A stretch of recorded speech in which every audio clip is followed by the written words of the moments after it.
The Legend of Jigong, Chapter 17. Imagine for a second that there's a massive heavy-duty bulldozer idling right outside your front door. Oh, terrifying. Right, and the driver has a legal permit from literally the single most powerful politician in the country to just demolish your home. Wow. Okay. That's a nightmare scenario. Exactly, and you have absolutely no money, zero legal standing, and the clothes you're wearing are literally falling apart at the seams. What is your very first move? I mean, the natural human reaction there is just pure physiological panic. The amygdala fires right up. For sure. You probably try to scramble for a lawyer, or maybe start packing up whatever you can physically carry, or, if you're feeling particularly defiant, you go stand right in front of the bulldozer. Yeah, the classic standoff. Right. It's a binary response. You either fight with everything you have, or you flee. It's the standard fight-or-flight response, right? Wired into us for survival when we face an overwhelming, unstoppable force. But what if you chose a third option? What if, instead of screaming or crying or running away, you casually strolled up to the driver of that bulldozer and delivered a completely ridiculous, nonsensical stand-up comedy routine? I mean, that would certainly scramble the dynamic. It completely breaks the expected script of how power and intimidation operate. Right. The driver wouldn't even know how to process that reaction. And that broken script, that disruption of power, is exactly what we're exploring today. Chapter 17.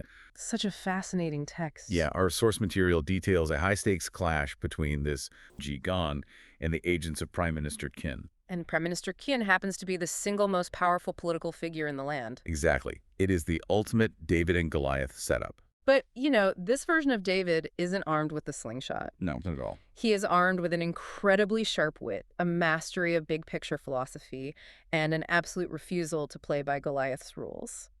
So let's get right into the text and look at how this confrontation actually begins.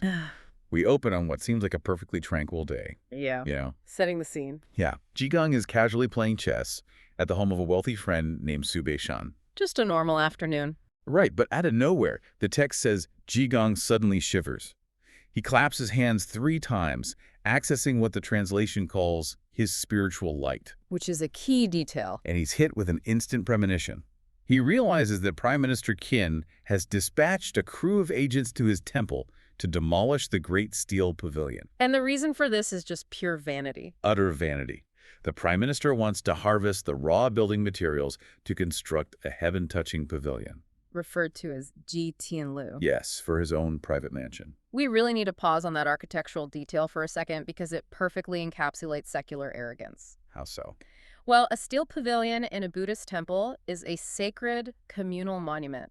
It usually houses important stone tablets that record the history or teachings of the community. So it's heavily significant. Oh, absolutely. The Prime Minister is perfectly willing to cannibalize the spiritual heart of the community simply to build a monument to his own ego. Just a breathtaking display of entitlement. Truly breathtaking. It really is. And the moment Jigong has this vision, his reaction is instantaneous. He stands up from the chessboard and flat out declares he is going to go fight the Prime Minister. Which sounds insane to anyone else in the room. Yeah, his friend, Shan, instantly tries to talk him down. He reminds Jigong of reality, like, hey, the Prime Minister is the highest-ranking official in the empire. And Jigong is just a poor monk in torn robes. Right. Yeah. It's suicide. But Jigong completely ignores the warning and just walks right out the door. He is walking along the famous Su Causeway in Hangzhou, and he is singing to himself. He's singing? And the source text gives us the specific lyrics to this song, and they are incredibly vivid. What is he singing about? He sings about the illusion of time, how incredibly short life really is, and how youth flashes into old age in the blink of an eye. Very existential. Very. He sings that chasing endless wealth and climbing the political ranks is a hollow pursuit, because the only thing it actually guarantees is that you will get white hair earlier from all the stress of trying to maintain it. It is a profound poetic critique of the bureaucratic rat race. It goes even further. He sings that the moon isn't always bright. Flowers inevitably fade. And ultimately, it does not matter how rich, how connected, or how politically untouchable you are. Because everyone meets the same end. Exactly. Every single person ends up in the exact same place, in a grave covered by green grass year after year. That's a powerful image. So what does this all mean? Because my theory here is that this isn't just him being poetic or singing a depressing tune about mortality. No, it serves a real purpose. I think he is actively calibrating his own nervous system. It feels like this song is his actual armor. If we connect this to the bigger picture, it is absolutely his armor, and it highlights a powerful cognitive tool. Like what? In modern psychology, this is very similar to cognitive reappraisal.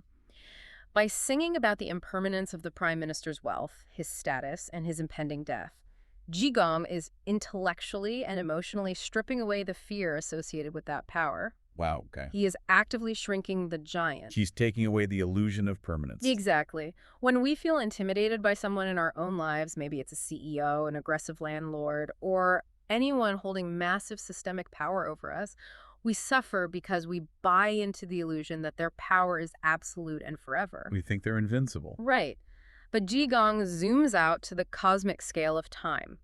On a timeline of 1,000 years, a prime minister's title is completely meaningless. It's nothing. That heaven-touching pavilion he wants to build will inevitably rot and crumble into dust. The green grass grows over the emperor just as it grows over the peasant. That's beautifully put. When you truly internalize that impermanence, the person threatening you ceases to be a terrifying, omnipotent force. They just become another temporary, flawed human being making a temporary mistake. That reframing is incredible. So, heavily armed with his philosophical armor, Jigong arrives back at his temple, and the contrast in attitudes is almost comical. Because of who is waiting for him? Yeah, waiting for him is the temple supervisor, a monk named Guangliang, who absolutely does not possess this cosmic perspective. Not in the slightest. Guangliang is having a very grounded, very panicked secular reaction. He is having a total meltdown. He runs up to Jigong and declares they are facing a sky-collapsing disaster. Sky-collapsing disaster. That's quite the phrase. Right. 4 of the prime minister's stewards are sitting right there in the temple's meditation hall, waiting to direct the demolition. And Guangliang is terrified. Completely. He essentially argues for immediate capitulation, saying there is nothing they can do to stop men who carry a mandate from the very top of the government. And this is the moment where Jigong pivots from grand cosmic philosophy to razor-sharp practical logic. He has to. Yeah, he has to snap Guangliang out of his panic. He does, and he uses this brilliant, airtight, slippery slope argument. He looks at the supervisor and asks, okay, if we step aside and let the prime minister demolish the Great Steel Pavilion today, what happens tomorrow? What happens when they want more? Exactly. What happens when the military commander decides he wants to tear down the Mahavira Hall? We should provide some context on the architecture there, because the progression Jigong describes is highly specific and intentional. Oh, really? Break that down for me. Well, the Great Steel Pavilion is an important monument, but it's generally an outer structure. The Mahavira Hall, however, is the main sanctuary. Ah, okay. It is the literal heart of a Buddhist temple where the central statues are housed and the primary ceremonies take place. So he's saying if they take the perimeter today, they'll take the heart tomorrow. Exactly, and then he pushes it even further. He does. He asks, what if the local government officials decide they want the east and west wings? Or what if the county magistrates send a letter demanding we dismantle the sutra library? And the sutra library is essentially the mind of the temple. Right, where all the sacred texts and knowledge are kept. Here's where it gets really interesting. Jigong isn't just making a philosophical point about boundaries. No, it's very personal. He takes fierce personal ownership of the situation. Yeah. He reminds the supervisor that he personally went out and raised the funds for that specific pavilion. He put his own sweat into it. Yeah, and he refuses to hand it over. To me, Guanliang's instinct to just surrender reminds me of a company dealing with a ransomware attack. Oh, that's an interesting connection. Like, if you pay the hackers today for one encrypted file just to make them go away, you aren't actually buying freedom or safety. You're just funding their next attack on your entire hard drive. You're proving to them that you are a viable target. Exactly. Yeah. It's like setting a precedent in contract law. Yield your boundaries once just because someone is intimidating, and eventually you lose the whole property. This raises an important question for all of us about how we establish boundaries when facing aggressive authority. Definitely. Guanliang's instinct is the default instinct for most people. Comply to avoid immediate conflict. Appease the aggressor in the hopes that they will be satisfied and leave you alone. But that never works. No, but Jigong logically dismantles that fear-based response. He outlines the historical reality that blind obedience to corrupt power does not purchase peace. It just invites more trouble. It only serves as an invitation for further exploitation. Tyranny rarely announces itself by taking everything you own in one fell swoop. It tests the fences. It takes a pavilion today to see if it can take a sanctuary tomorrow. Precisely. Jigong understands that the boundary must be fiercely held at the very first infringement, regardless of how intimidating the intruder appears to be. So let's look at his arsenal at this exact moment. He has the initial motivation from his spiritual clarity. Right. He has his philosophical armor that neutralizes his fear of death and power. And he has laid out an airtight, logical argument for why appeasement will destroy their community. He's fully prepared mentally. But none of that changes the physical reality waiting for him in the next room. The actual agents. Right. How does a single ragged monk actually bypass 4 elite political agents, these stewards, who are physically occupying a 3-sided courtyard waiting to tear his building down? It's a logistical nightmare. It is. He doesn't use his spiritual abilities to cast a spell on them. He doesn't pick up a weapon. He uses a deeply absurd stand-up comedy routine. He weaponizes absurdity, and it is incredibly effective. It's masterful. So Jigong casually strolls toward the north room, where these agents are drinking tea. Now, the text refers to these agents as the Third Masters. Yes. Third Master was a colloquial title of respect. It was often used for powerful stewards, fixers, or upper-level servants in the employ of high-ranking officials. So these aren't just low-level guards. No, they wielded the prime minister's proxy power, which made them incredibly dangerous in their own right. They were the ones who got their hands dirty. And they are very aware of their status. Remember, Jigong's defining visual trait is that his clothes are famously ragged, torn, and filthy. He looks like a beggar. Yeah, so the second he steps into the courtyard, visual hierarchy takes over. The stewards immediately halt him. They demand to know who this dirty beggar is and what he thinks he's doing interrupting them. They look at his appearance and instantly assert dominance. They are operating on the rigid social scripts of their era. But Jigong doesn't challenge their dominance. He instantly plays right into it. This is where it gets brilliant. He launches into this elaborate, chaotic, and completely ridiculous lie. He tells them he isn't even a monk from this temple. What does he say he is? He claims he's just a guy temporarily watching over a local nun's convent because, and this is his actual excuse, the old nun died and the young nun ran away. It's a beautifully calculated opening move. It's so funny. It's slightly scandalous, it paints a picture of complete incompetence, and it instantly lowers their guard. They don't see him as a threat anymore. Exactly. In their minds, he ceases to be a defending monk protecting his sacred ground, and he instantly becomes a chaotic, bumbling clown. But a clown who might possess something incredibly valuable. Because once he has them listening, Jigong baits the hook with a story perfectly engineered to exploit their specific mission. He knows what they're there for. Yeah, he tells these stewards that his temple happens to have massive wooden beams and pillars. He describes them as being so gigantic that if one person crouched on one side of a beam and another person crouched on the exact opposite side, they wouldn't even be able to see each other. He pivots and speaks directly to their greed. They are there on orders to procure building materials for a massive pavilion. And he's offering it to them. Suddenly, this ragged buffoon is offering them the ultimate building materials. The stewards are utterly captivated. They think they've just stumbled onto the greatest architectural gold mine in the province. They're completely hooked. And right when they're leaning in, Jigong delivers the punchline. He says, oh yes, the wood is so astoundingly massive that even the rafters are so big, you can't see the person crouching on the other side. And that's the trap. Now, the stewards immediately burst out laughing at the sheer absurdity of this statement. Because a rafter, by its very architectural definition, is a relatively slender piece of wood used to support a roof. Right. A giant, massive rafter is a complete oxymoron. It's structural nonsense. And they know it's nonsense, which is why they are laughing. And while the tension is completely broken, they jokingly ask him, okay, what do you intend to do with all this giant wood? Are you trying to sell it? Are you offering it as a gift to the prime minister? And what's his response? Jigong, playing the fool to absolute perfection, casually replies that he doesn't want to sell it at all. He just wants a few copper coins so he can finally buy a new pair of pants. It is the absolute perfect cherry on top of the absurdity. I mean, he literally just told a nonsensical joke about the size of his wood to high-ranking officials to get past security. My theory on why this works so flawlessly is that it exposes the cognitive blindness of the stewards. How do you mean? Did the head steward, a man named Kinan, who was listening from inside the room, actually believe this guy had magical giant timber. Of course not. But their logical faculties completely shut down because of confirmation bias. Their bias tells them that this ragged monk is inherently stupid and beneath them. They underestimate him. Yeah, they are so blinded by their own greed and their assumption of his idiocy that they don't process it as a trick. They just think they're taking advantage of a moron.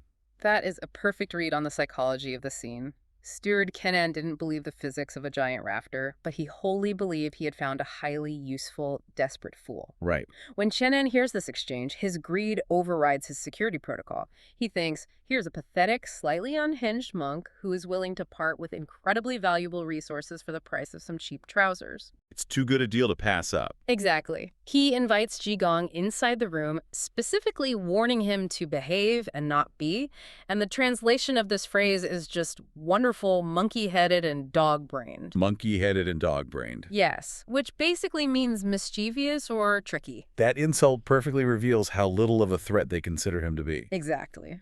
Jigong successfully bypasses an elite security detail without matching their physical force, without raising his voice, and without casting a single spell. He just walked right in. He does it by actively making himself appear incredibly pathetic, yet potentially useful. He completely subverts their expectations of what resistance looks like. They were ready for a fight, not a joke.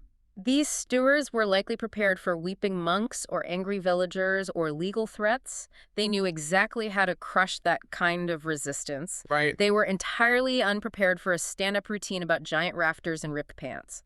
Humor completely disrupts the power dynamic because you fundamentally cannot be intimidated by someone you are laughing at. That's so true. And you very rarely fear someone who goes out of their way to make you laugh. It is an intellectual Trojan horse. Yeah. He essentially joked his way past the guards and got himself right inside the room where the decisions are made. A brilliant tactical maneuver. Okay, let's shift scenes. And the contrast established here by the author is just stark. Oh, absolutely. You have these four head servants, Qinan, Qinshun, Qinji, and Qinming. And they're intercepted by Jigong, who just appears to them as nothing more than a ragged, very poor monk. And naturally, they immediately dismiss him. They are entirely secure in the borrowed power of a prime minister. Right. So they announce they are operating under the orders of their Darren, Your Excellency. By invoking that word, they basically expect the monks to simply collapse, bow down, and hand over the lumber without a second thought. But Jigong refuses to play his assigned role in that dynamic. Instead, he sets this brilliant linguistic trap by taking the literal translation of Darren and just throwing it right back in their faces. It's so good. He looks at these arrogant men and essentially asks, wait, you're following the orders of the adult in your house.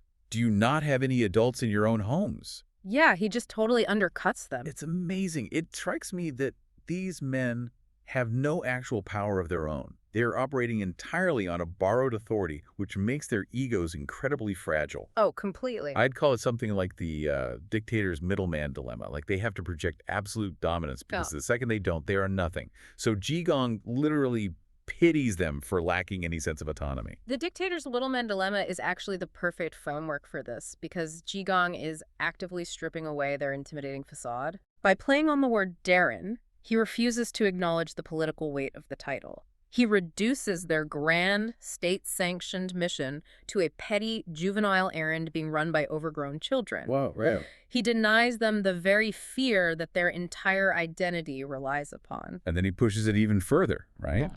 He sends them back with a message for the prime minister himself. Jigong points out the sheer hypocrisy of the prime minister's position. Yeah, he really calls him out. He notes that the prime minister holds the title of the Three Dukes and is the man tasked with balancing the yin and yang.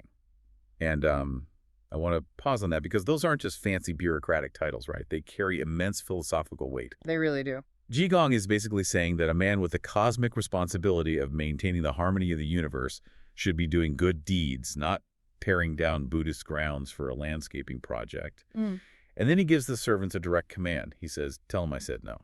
And the historical and philosophical context of those titles is exactly why Jigong's humor cuts so incredibly deep here. Well, the Three Dukes were the highest-ranking officials in the ancient imperial system.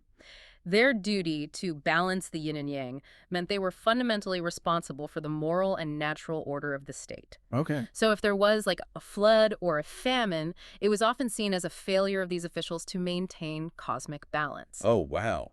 That is a lot of pressure. Exactly. So for Jigong to juxtapose this vast, universe-sustaining mandate against the petty theft of lumber for a private garden, it exposes a rot at the very core of the government. Right.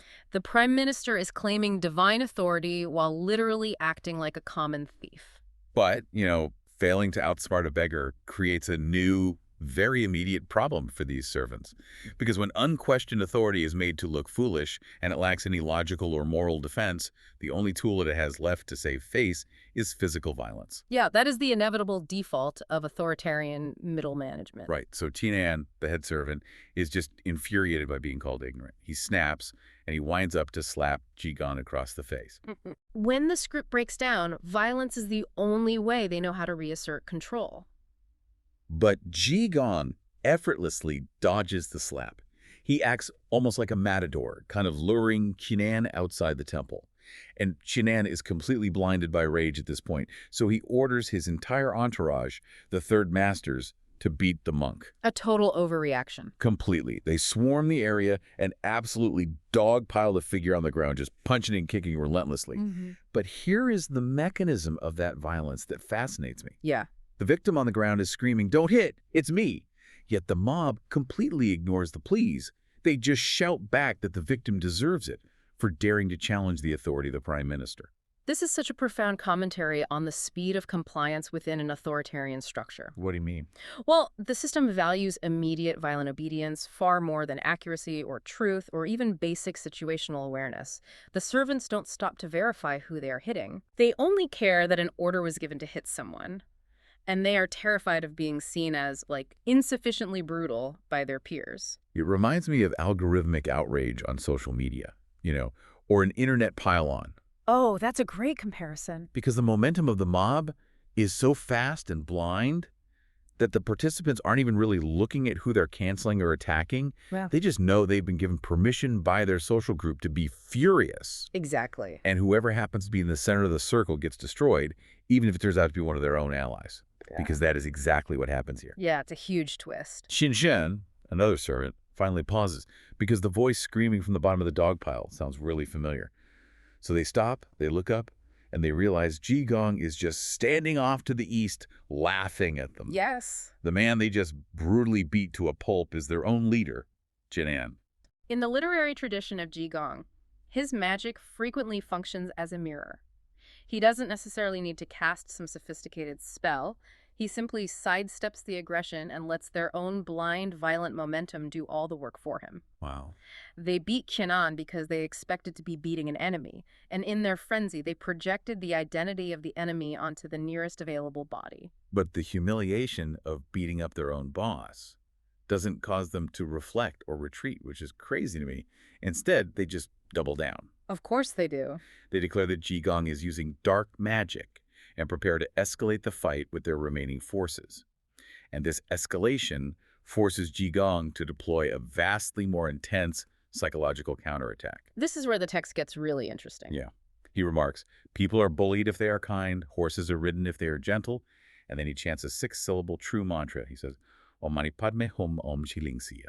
And the inclusion of that specific mantra is central to understanding the source text's deeper philosophy. How is Well, Om Mani Padme Hum is arguably the most famous mantra in Buddhism, and it's deeply associated with the bodhisattva of compassion.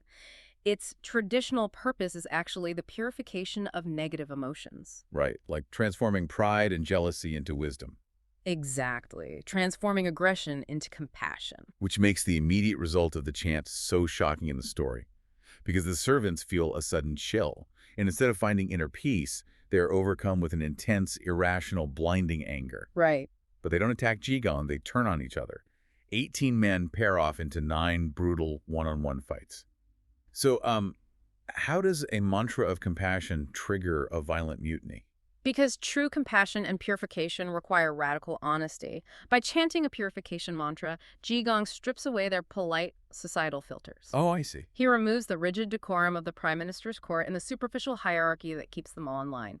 And without those artificial constraints, the only thing actually left inside these men is the toxic, cutthroat ambition required to survive under a corrupt official. The purification doesn't implant the violence. It merely removes the fake loyalty, masking the violence they already harbor. I mean, if you've ever worked in a highly toxic corporate environment, you recognize this dynamic instantly, right? Oh, for sure.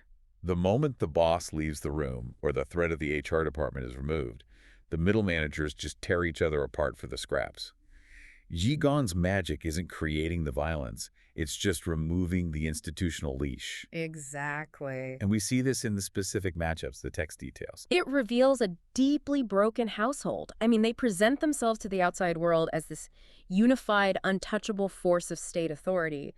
But internally, they harbor intense jealousy, resentment, and a desire to dominate one another. Yeah. The magic essentially forces them to swallow their own poison. And it is highly potent poison. Yeah. The fight becomes incredibly grotesque. The text tells us that one servant literally bites off another's ear. It gets really intense. And then the victim, bleeding profusely, retaliates by biting off the attacker's nose. Oh.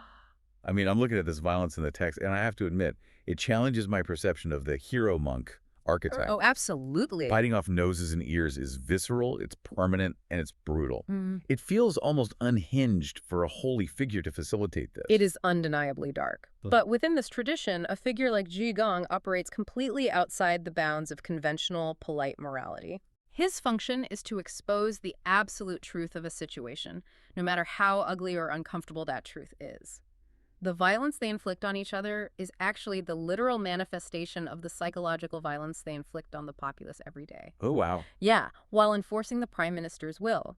The text uses physical mutilation to represent the moral mutilation required to serve in that kind of administration. That makes a lot of sense. They are chewing each other to pieces because that is the culture of the institution they serve. Precisely. But this mutiny of resentment reaches a chaotic peak that actually threatens the safety of Linjin Temple itself. The local authority figures within the temple can no longer ignore the political disaster unfolding on their grounds. Right. The temple supervisor intervenes, and his reaction highlights another layer of how fear operates in this society. Yeah, he comes running out, and he is absolutely terrified.